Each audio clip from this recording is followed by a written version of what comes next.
ఒక అన్న పాట పాడారు కదా, వాళ్ళ నాన్న పచ్చి తాగుబోతు, రౌడీయిజం చేసేవాడు.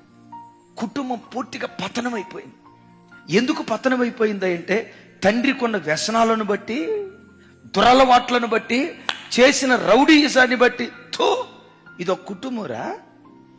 అసలు వీళ్ళు ఒక పిల్లల ఫంక్షన్స్ జరిగితే పిలవరు, వాడు తాగుబోతుడురా, రౌడీయిజం చేసేవాడురా, ఎప్పుడు ఆటోలో రాడ్లు పెట్టుకొని తిరుగుతాడురా, ఎవడు గొంతుకు వస్తాడో, ఎవడిని చంపేస్తాడో ఎవడికి అర్థం కాదురా, వాడు తాగుబోతాడురా అని ఓ రకంగా వాళ్ళ రక్త సంబంధికుల మధ్యలో నుంచి ఆ కుటుంబాన్ని వెలివేశారు. అసలు ఇది ఒక కుటుంబమా? వీళ్ళొక మనుషుల పురుగును చూసినట్లుగా చూడటం ప్రారంభించారు. తను 6వ తరగతిలో ఉన్నప్పుడు వాళ్ళ నాన్న చనిపోయాడట. ఎందుకు? తాగి తాగి లివర్ పాడై తాగి తాగి అనారోగ్యంతో చచ్చిపోయాడట. కన్న తండ్రిని కళ్ళతో చూశాడు.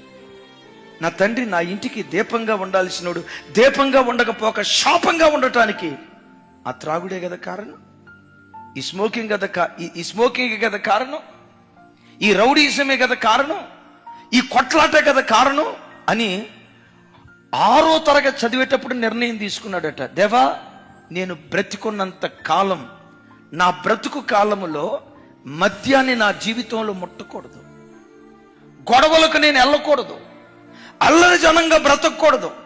నా తండ్రి నా వంశవృక్షానికి ఒక శాపం అయ్యాడు. ఆయన కడుపును పుట్టిన నేను నా వంశవృక్షానికి నేను దీపంగా మారాలి. ఏ దురలవాట్ల బానిన పడకుండా నన్ను బ్రతికించయ్యా, ఏ పాపంలో జారిపోకుండా నన్ను నీ కొరకు నిలవబెట్టాయని చదివించే తండ్రి లేకపోయినా, పేదరికాన్ని అనుభవించే తల్లున్న, మానవ మాటల్లో చెప్పాలంటే తినటానికి తిండి లేని స్థితిలో కష్టపడి చదువుకోవటం ప్రారంభించాడు. డిప్లొమా చదువుకున్నాడు.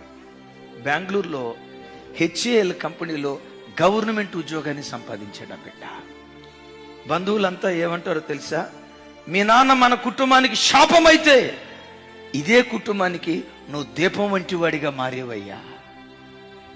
బ్రతికిన కొద్ది కాలం, అమ్మా, బ్రతికిన కొద్ది కాలం నిన్ను కట్టుకున్న నీ భర్త నిన్ను చూసి పదే పదే అన్నాలి, నువ్వు నాకు దీపం లాంటిదానివమ్మా, నువ్వు ఎక్కువ కాలం బ్రతకాలమ్మా, నువ్వు మోకరించి ప్రార్థన చేస్తే చాలమ్మా, ఆ ప్రార్థనే నాకు దీపం వంటిదని. కట్టుకున్న భార్య, కడుపున పుట్టిన పిల్లలు, కన్న తల్లిదండ్రులు, మీకు వాక్యాన్ని బోధించే సేవకులు మిమ్మల్ని చూసి వీరు సంఘానికి శాపం కాదు, వీళ్ళు దీవెన, ఈ శబ్దాలు మనలను గూర్చి ప్రజలు మాట్లాడుకుందురుగాక.